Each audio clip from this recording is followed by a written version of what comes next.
આ મોઢું ઉતરેલી કઢી જેવું રાખીને કેમ કામ કરે છે? તું ઘરની લક્ષ્મી છે, હસતું રહેવાનું. ઘરની લક્ષ્મી હસતી રહેશે તો ઘરમાં ખુશીઓ આવશે. ચા મારી માટે એક કપ ચા બનાવતી આય, હસતા હસતા. હા સાસુમાં.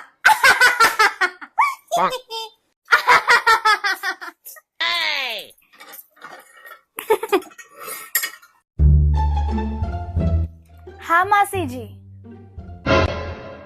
એવું થયું? હા હા હા ચલો. સાસુમાં, તમારા મમ્મી મરી ગયા. તો આમ હસતા હસતા કેમ કે છે? અરે સાસુમાં, તમને ખુશીઓ આપવા. હું બી આવીશ તમારી જોડે ખુશીઓ આપવા.